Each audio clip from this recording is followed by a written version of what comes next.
Okay, good afternoon. Thanks for staying around for my talk. Those of you who have not met yet, I'm David Guralnick from the International eLearning Association and Kaleidoscope Learning in New York, also from Columbia University, also in New York. So all my affiliations are on the first slide, and I'm going to spend some time talking about how to make the most of the resources that you have. What's the best way to spend the money and people resources that you have? And my background is in a mix of computer science and artificial intelligence, education, and cognitive science. And so I think that tends to inform my perspective, just to give you a little bit of background about where, how I'll be looking at these kind of problems. But first, I want to tell you a little bit of a story. This is a story lifted from a book by the Heath brothers called Change, which is about changing behavior. This is a story about consultants who are asked to change the way that they do timesheets. So there's a consulting firm, and the consultants reported their time every week using Excel spreadsheets. And the company decided, this is really inefficient. We're in modern times. We need to move to another system. So they implemented this new system, online system. They'd enter the information directly. It's going to save time. It's going to save money. It's going to do all sorts of wonderful things. And they rolled it out, and they found that the consultants were not using it. They simply just weren't doing it. They wanted to do it the old way, or they didn't really report their hours at all. So this is a problem. So the consulting firm thought, what do we do? So they put together a training course. So they ran people through, we've got all the consultants, they ran through, okay, they must not know how to use the system, that's the issue. They ran people through the training course, went back out, still didn't report their hours. No change, no noticeable change in behavior. And they're trying to think, what should we even do? They were at the point where they were thinking, maybe we need to start, enforcing this, put together some kind of, with quite a bit of cultural risk, I put together some initiatives that, look, you do this, you don't get paid if you don't submit your hours. But instead, they decided to bring in a consultant. So other than the irony of the consulting firm bringing in the outside consultants, this turned out to be very useful, because what the consultant found is sat down with a number of these people and talked to them about, why is it that you're not doing this? Why are you not entering your hours? And it turned out that they simply found the new system incredibly cumbersome. It was not well designed. They didn't like using it. They found it inefficient to use. They found it error prone. They thought it was just painful. So this wasn't at all a training problem. So the time that they spent on training was of no value at all. And instead, what they did is they revamped the system, made it an online system that looked much more like Excel, and you could enter things quickly and easily, and everybody was happy. So the story does have a happy ending. And a couple of takeaways, and basically the big takeaway from this to me is that job performance is always the goal. It's so easy to see a problem, think it's a training problem or an education problem, and it's often not. And there's several ways that you can get to improve job performance before you invest in something. Learning in all its forms, learning, training, education. Just-in-time support, something that you can do just in time to help you do things. And improving processes. And so what they really did in this case was more process improvement than anything else. And all of these are roads to improving job performance. And as you're thinking about, how do I best spend my money, that's something to keep in mind. Talk about something else, which is there's a psychological study about resources and how people use them. Some of you may run across this by a group at Case Western Reserve in the US in the late 90s. What they did is they brought people in and divided them into two groups. Some people that were in the room that they would enter, there were radishes, which are generally not that tasty, and chocolate chip cookies, which generally are considered tasty by just about everybody. One group of people came into the room and they had to eat the radishes. The other group of people got to eat the chocolate chip cookies. So you'd think that would be the end of the experiment. What are they going to conclude from this? This was not at all the end of the experiment. What they did after that is they then asked people to solve a very difficult problem, like pretty much an unsolvable problem. And the results were interesting. What they found is that the people who had eaten the cookies worked on the problem much longer than the people who ate the radishes. The people who ate the radishes quit much earlier. They gave up. They did follow-on studies to make sure it wasn't, because chocolate is the source of all energy, which may actually be true and not the point of the study. But they did further studies, and what basically they found, and the takeaway from all this, was that we have a limited set of resources, and they sort of apply to everything, right? So the people who spent time and energy, particularly emotional energy, resisting the cookies while they were forced to eat the radishes, those people didn't have the energy and the motivation to finish the problem that had nothing to do with radishes or cookies. So there's a limited set of resources, and it's interesting. So when you think about again, what are you investing in? Think about what you're asking people to do and how much it's going to take out of them and whether that's really the right investment. That goes into the total cost of anything that you do. There was a point to this other than to put more, chocolate chip cookies on the screen, which is actually dangerous at this time of the afternoon.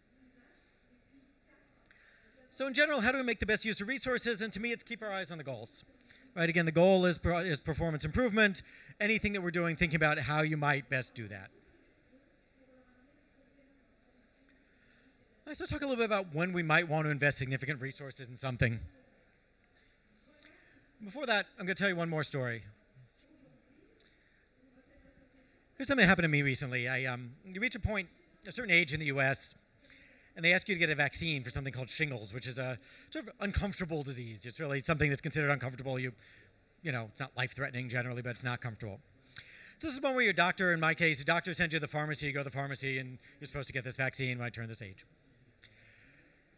And as I'm talking to the pharmacist about this, you say why you're there, and the pharmacist goes through a long list of all of the problems that you might have. Here are you can get this vaccine, but there are a lot of side effects that you might encounter. You might be dizzy, you might be nauseous, you might be fatigued, you might have severe muscle pain. You might have your shoulders swell up, and then she actually does this gesture so I can visualize just how much my shoulder might swell up.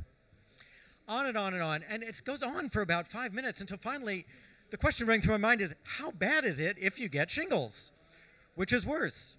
And that's something, again, to keep in mind. Is the cure worse than worse than the actual disease in this sense? So when you're thinking about what are we investing in, just because there's a problem to be solved doesn't mean you have to solve it. Is it really going to buy you something? In this case, by the way, I did get the vaccine.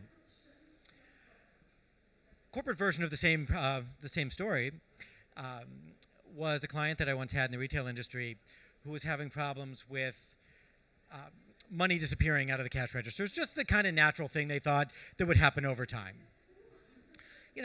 It's a big retail chain. They had lots of stores. They would lose money. People would just sort of count in they didn't think anyone was really stealing. There's some theft, but mostly it was a mix of small mistakes and that kind of thing. So they decided to go investigate this and put together an initiative to investigate this and improve these processes.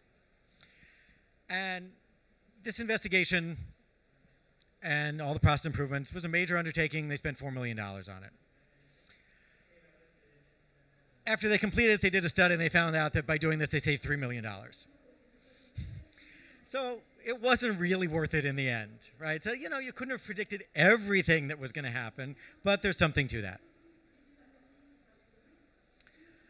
So some things to consider, some takeaways from this. What do you consider when you invest in what to invest in? Okay. One is just what learning and performance improvement methods best suit your audience needs and goals. Okay.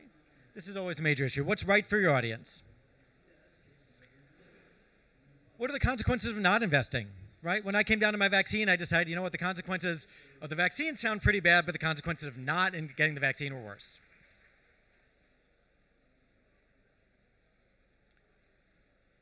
What's the likelihood that you're going to have a problem if you don't do something? I think we run into this all the time, particularly in learning and development. There are problems all the time. The number of problems feels infinite. It's pretty close to infinite, right?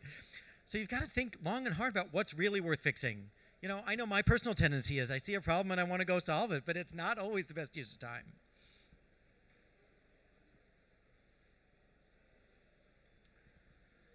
Next one.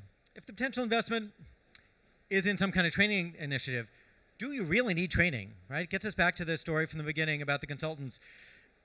Not only does everything look like a problem, but sometimes still things look like a training problem, and that's not the answer. Sometimes it's a process improvement, sometimes it's a performance support issue, sometimes it's something else entirely.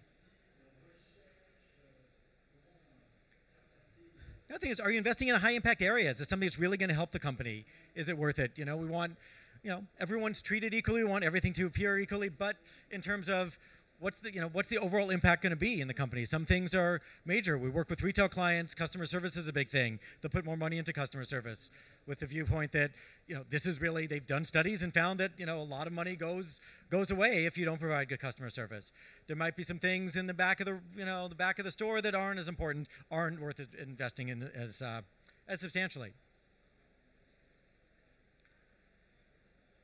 And then there's kind of just an overall big cost issue. What's the expected total cost of design, whatever you're doing? Design, development, implementation, maintenance, purchase if you're buying something, whatever it is, what are the costs? There are a lot of costs, and you want to look down the road. It's easy to want to do something that's going to have, going to buy you something in the short term and not think about what the long-term costs are going to be. Okay. Related to that, I've seen people invest in things that had kind of a short shelf life. And again, sometimes it really matters. Like, this is a major initiative, it's worth it. Sometimes you're investing a lot of money in something that's going to just be good for maybe a year or so, and it might not be worth it. So all of these, in my view, play into when to invest and how to invest.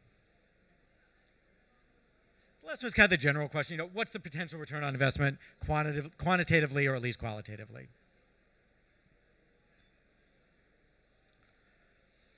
I want to talk about some key themes that underlie kind of any learning development initiative that you might want to invest in. This kind of gets into my introduction and kind of my background in sort of this mix of technology and education and cognitive psychology and how this all fits together. How do you best suit your audience? How do you, what are some themes that you might want to pay attention to as you go? And one to me is that skills are more critical than information. Right. There's a tendency to look at traditional school. David Keller mentioned this earlier in his talk as well, where you look at kind of the traditional schooling methods, and it's easy to just try to follow the models that you have and the models that you've seen. But a lot of those are very information heavy. Right? If you memorize some information, take a test, it doesn't mean you can perform the job. It doesn't mean you can perform any job. Okay? You certainly couldn't learn, you wouldn't learn to juggle by memorizing the 10 principles of juggling. And nobody would even think that's a reasonable thing. But the analog to that in a lot of companies is actually how we do things.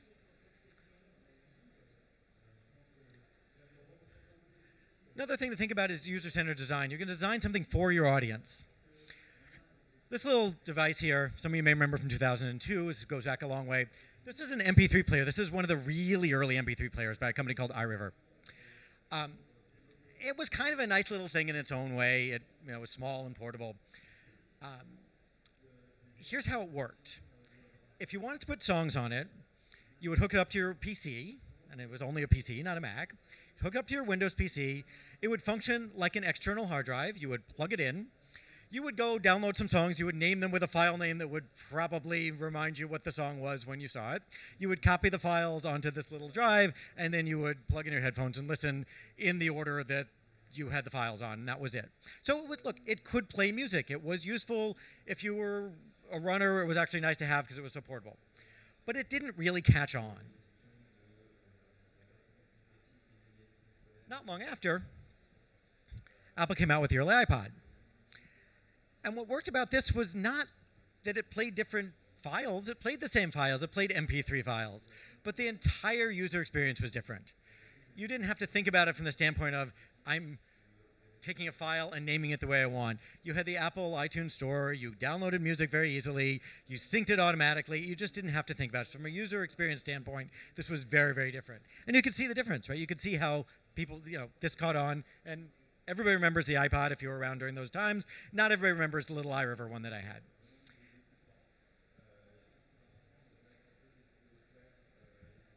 Another thing to think about is situated learning.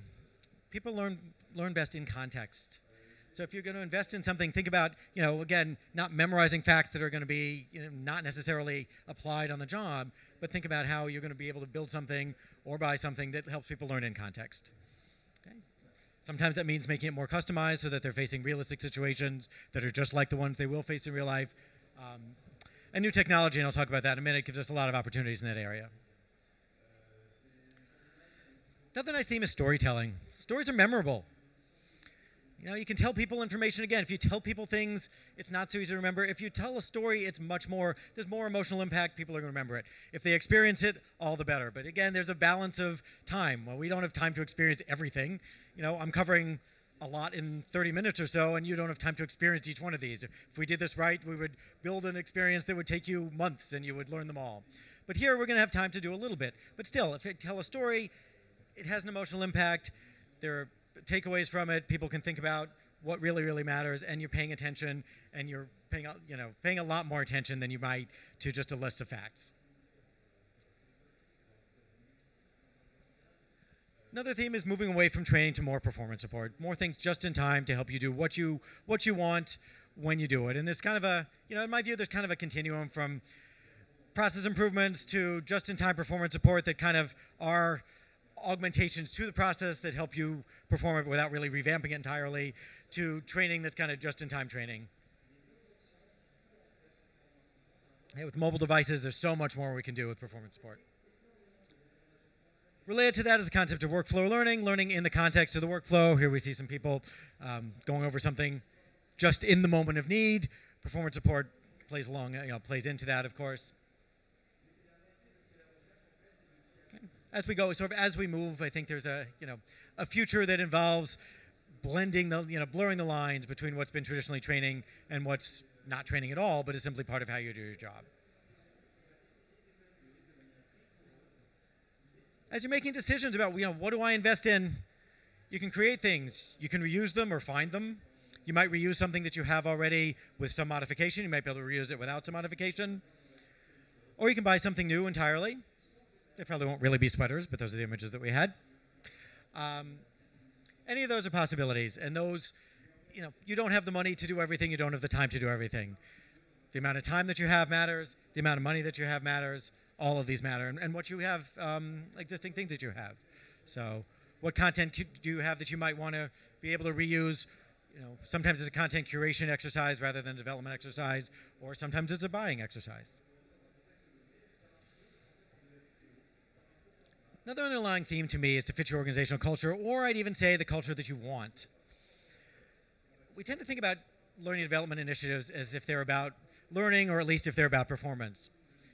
But they go even deeper than that to me. A lot of times, you find that you have a subtle impact on the way people view your company. I've walked into companies where people started with very basic training, and they would have to just memorize and take a test. And their immediate feel for the company culture was, it kind of feels like school. I don't really want to be here. I'm not sure this is really built for me. And then we've gone into places where people start, and it's much more, it's engaging, it's experiential, it feels relevant from the beginning, and all of that impacts the way that they feel about the culture. So again, when you're thinking about what's worth a significant expense, we go well beyond learning and development. And one more related point is I'd say focus on the experience. Okay, it's not just content, it's not just information, it's what's the learner's experience going to be like, and that's a key point in terms of what's really worth the money. So sometimes it's worth a little extra to have the right experience. You might pick things that are sort of lower impact or just simpler and not, that you cannot spend on everything, but that's one thing that I would recommend. Another thing I'd like to encourage is creativity and experimentation. There's an old expression that necessity is the mother of invention, but sometimes it's the other way around. We hear stories from Steve Jobs and Apple. You hear about even the first iPhone, that it wasn't that they went around and had focus groups and people said, I want an iPhone. People may have wanted some of those features, but it was being creative, thinking about what can I do to reach my audience? What can I do to make my audience's job easier? And sometimes that's some kind of learning initiative, sometimes it's performance support, sometimes it's redoing the process, sometimes it's anything. But spending effort thinking about what you can do creatively is well worth it to me. And there's always a balance, again, on what you can spend, both in terms of your own time and your team's time and any outside budget. But all of those go into me. I want to talk a little bit about new and upcoming technologies and where they fit into all of this, because one of the great things about new technologies is it gives us the opportunity to do new and different things. And again, the question is, what do you spend on? What do you not spend on? And to me, it's not about the technology, but it's again about the experience and how you use it. The way I view learning technologies is kind of like this. So it's kind of what I see as an old model, where we had learning theory and technology, and kind of looked at in the middle of that is learning technologies. And a lot of it was redoing the way that you used to do things, but in a different method, right? Used to take tests, now you have online tests. Used to maybe, have a lecture, now you have an online lecture. Okay, and we still see lots of this. And what I'd like to start seeing more of, and I've certainly seen more of over the past several years, is really much more of a mix. We have learning theory, we have technology, we have user experience design, we have cognitive science. All of these are really blended together to produce the kind of technology we want. So it's not just take technology and apply it to existing learning theory, it's come up with new performance models, new ways to improve performance that take the best advantage of the technologies that we have. Okay, one of those, virtual reality, starting to become more and more mainstream. Virtual reality, among other things, great to me potentially for simulations. I've done a lot of work in that area. Put yourself in a situation where you're really getting to experience something, ideally with some coaching guidance and feedback, and it feels much more realistic in a VR setting than it might on a computer or elsewhere. So, again, invest, though, not just in the technology, not just because it's new and cool and it's VR, but think about what is it that you're going to do with it and what's going to be worth it. Is there going to be a payoff? I've also seen VR things that look pretty cool. They're kind of like 3D movies, and you can see maybe what a store looks like, and it's nice. But how much cost went into that, and how much do you get out of it? Augmented reality, we're starting to see more and more. And I agree with David Kelly's observation earlier today. When it'll be more goggle-based rather than handheld-based, and it's going to be a lot easier to take advantage of augmented reality. There are still some nice things as you can see here, but you are focused on the phone in your hand. Even using something as simple as Google Maps, and this is the augmented version of Google Maps, you're focused on the phone in your hand. Artificial intelligence is coming. It's already here in some ways. It's coming in lots of different ways.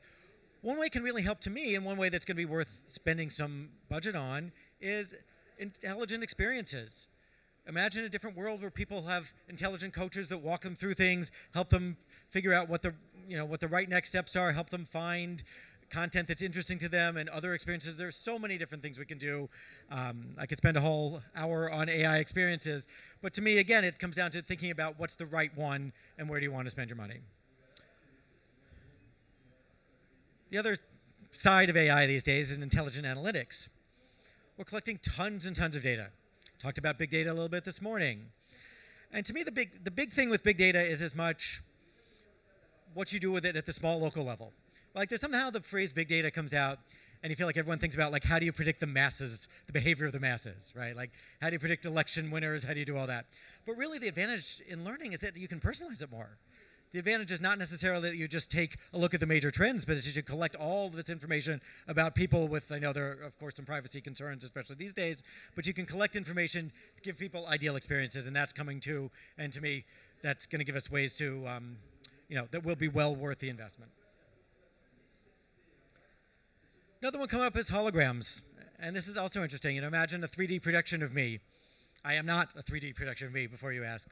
But that's something that can help as well. Imagine a learn by doing simulation where you're interacting with a customer, something simple we do in retail all the time in video, and those are pretty valuable. But imagine if the customer appeared to be standing with you. Imagine if body language mattered, all of these things. And again, it's not just taking the technology that we have and figuring out how to use the same methods, but it's thinking about what can we do with it and what's worth the investment. Okay. All sorts of other things. We have smartwatches, we have 5G networks, we have foldable screens, we have each of these technologies. Each technology comes out. When you think about what to spend your money on and what to spend your time on, think about what you're going to do with it and what you can do with it to improve performance. It's so easy to get caught up in this is the next cool thing, and they are cool, but this is a field where there's so many opportunities to do something new and different with the technologies as they're emerging, and there are so many coming right now. Okay, quick summary, and there's some time for questions. A couple of key takeaways, I'd say, focus on performance goals. Don't want to lose sight of that again. When you're investing, you want maximum performance impact, keep the performance goals in mind. Another one is to invest in high impact areas or initiatives. That's where there's more money worthwhile. What's the impact going to be on the company, on the employees? User experience and organizational culture are critical. It's not so much about content. It's about really what experience are you asking people to do? Is it going to improve your culture? Is it going to foster your company culture? Is it going to fit in? And then to be realistic about resources. It means everyone's, right? It means your team's resources, and it means the resources of the people who are going to be using a product. I've also seen products that were really great in and of themselves, but no one had time to do them. So here you build a great training situation, even if it's a great training experience, if it's for an audience that doesn't have, if that requires 2 hours and people can't grab more than 10 minutes without being interrupted, it's not going to help you. We actually had an experience like that with a client once where we went in actually being asked to create what was going to be sort of a fairly immersive experience that was going to take a few hours.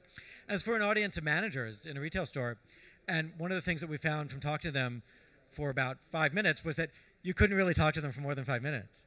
They were going to get interrupted. Asking this group to take 2 hours and concentrate, it wasn't going to happen if they were going to do it on store time. There was no chance. They could hide in the back office and someone was going to find them. They could lock the door, somebody was going to find them. There was no way out. So all of these go together. So these are, those are some key points to take away. We've got a little bit of time for questions, so thank you so much. I'm happy to discuss anything.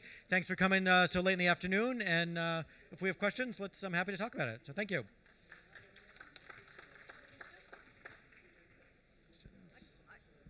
I just want to back David up. In my life, I have managed projects for over 2 million e-learners around the world.